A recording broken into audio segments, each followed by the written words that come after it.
કોટ police station વિસ્તારમાં ગત 4 ડિસેમ્બરના રોજ 33 વર્ષીય રામસિંહ તેરસિંહ નામના 3 સંતાનોના પિતા દ્વારા 7 વર્ષીય બાળકી ઉપર દુષ્કર્મ ગુજારવામાં આવ્યું હતું, જે અંતર્ગત પોલીસ દ્વારા રામસિંહની મંગળવારના રોજ ધરપકડ કરી બુધવારના રોજ કોર્ટમાં રજૂ કરવામાં આવ્યો હતો। ત્યારે કોર્ટ દ્વારા રામસિંહના 15 ડિસેમ્બર સુધીના રિમાન્ડ મંજૂર કર્યા હતા।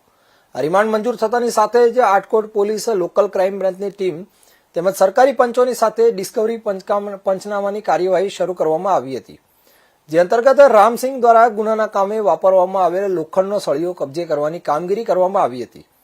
જે કામગીરી પૂર્ણ થયા બાદ રામસિંહ દ્વારા પોલીસ કસ્ટડીમાંથી ભાગવાના ઈરાદે પોલીસ ઉપર ધારિયા વડે હુમલો કરવામાં આવ્યો હતો।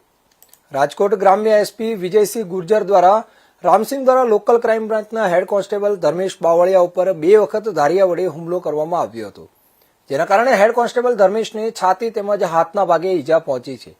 તેમજ રામસિંહ દ્વારા અન્ય પોલીસ કર્મચારીઓ ઉપર પણ હુમલો કરવા જતા સ્થળ પર હાજર 2 પોલીસ અધિકારીઓ દ્વારા સ્વ બચાવમાં પોતાની રિવોલ્વરથી એક રાઉન્ડ ફાયરિંગ કરવામાં આવ્યું હતું, જેના કારણે આરોપી રામસિંહના બંને પગમાં ગોળી વાગતા તેને ઈજા પહોંચી હતી। સમગ્ર બનાવની જાણ તાત્કાલિક અસરથી રાજકોટ ગ્રામ્યના પોલીસ કંટ્રોલ રૂમમાં કરવામાં આવી હતી, તેમજ ત્યારબાદ પોલીસ કર્મચારી તેમજ આરોપી રામસિંહને સારવાર અર્થે કેડી પરવાડિયા હોસ્પિટલ ખાતે દાખલ કરવામાં આવ્યા હતા, તેમજ ત્યાંથી વધુ સારવાર અર્થે રાજકોટ શહેરની સિવિલ હોસ્પિટલ ખાતે ખસેડવામાં આવ્યા છે। આરોપી રામસિંહ દ્વારા પોલીસ ઉપર હુમલો કરવાના તેમજ ભાગવાનો પ્રયાસ કરવા બાબતે રામસિંહ વિરુદ્ધ આટકોટ પોલીસ સ્ટેશન ખાતે ગુનો દાખલ કરવામાં આવ્યો છે। 15 ડિસેમ્બર બાદ રામસિંહની કસ્ટડીની વધુ જરૂરિયાત જણાશે તો કોર્ટમાં રજૂ કરીને વધુ રિમાન્ડની માંગણી પણ કરવામાં આવી શકે તેમ છે।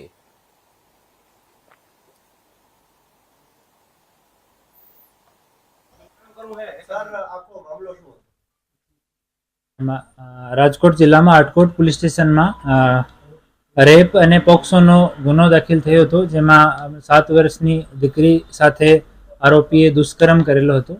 આજ નામદાર કોર્ટ સમક્ષ આરોપીને રજૂ કરતા 5 દિવસની પોલીસ કસ્ટડી નામદાર કોર્ટે રજૂ કરી હતી।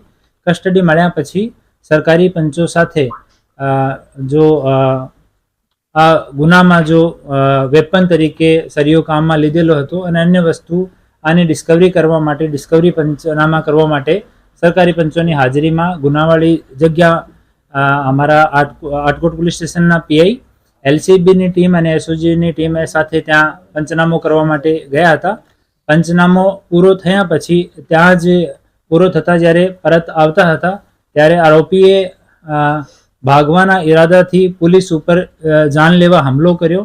ત્યાંથી એક લોખંડનો ધારિયાથી અમારી પોલીસ ઉપર હુમલો કરવામાં આવ્યો અને અમારો એક પોલીસ હેડ કોન્સ્ટેબલ જો એલસીબીમાં ફરજ બજાવે છે ધર્મેશભાઈ બાવલિયા, એના ઉપર 2 વખત ધારિયાથી હુમલો કરવામાં આવ્યો, જેથી ધર્મેશના હાથ ઉપર અને ચેસ્ટ ઉપર ઈજા થઈ છે અને બીજા કર્મચારીઓ તરફ દોડતા હુમલો કરતા અને સેલ્ફ ડિફેન્સમાં અમારા પોલીસના 2 અધિકારીઓ તરફથી એક રાઉન્ડ જેટલો આને કાબુ કરવામાં જરૂરી હોય એટલો ફોર્સ યુઝ કરવામાં આવ્યો અને બંને પગમાં એક ગોળી આરોપીને વાગી છે।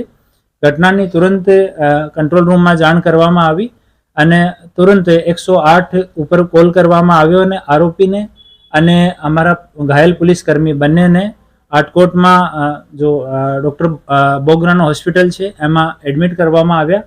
ત્યાં પ્રારંભિક સારવાર થઈ છે, એના પછી આરોપીને અને અમારા ઘાયલ પોલીસકર્મી બંનેને રાજકોટ સિવિલ હોસ્પિટલ ખાતે રેફર કરવામાં આવે છે અને હવે બંને ઓન ધ વે છે। આરોપી છે તેમની હાલત કેવી છે? ખતરાથી બહાર છે કે? અને બંનેની હાલત સારી છે અને જેટલો આવશ્યક હોય એટલો ફોર્સ યુઝ કરવામાં આવ્યો અને આરંભિક સારવાર ત્યાં કરવામાં આવી છે અને ડિટેલ રિપોર્ટ મેડિકલની એક વખત અહીંયા મેડિકલ એક્ઝામિનેશન થઈ જાય એના પછી જ કહેવામાં આવશે। અમે પહેલા દિવસથી જ અમે તમામ ઇન્વેસ્ટિગેશન માટે ફોરેન્સિકના પુરાવા અને જેટલા સાક્ષી જેટલા છે આ તમામ વસ્તુને લઈને એકદમ પ્રોપર તરીકાથી તપાસ ઝડપથી જેટલી વહેલી થઈ શકે, જેટલી જલ્દી થઈ શકે એટલી જલ્દી તપાસ કરીને અમે ચાર્જશીટ કરવાના છે। એ જ રીતે અમે લોકો પ્રયાસ કરી રહ્યા છીએ। આરોપીના પગમાં, બંને પેરમાં, ઘૂંટણાથી નીચેના ભાગમાં બંને પેરમાં ગોળી વાગી છે।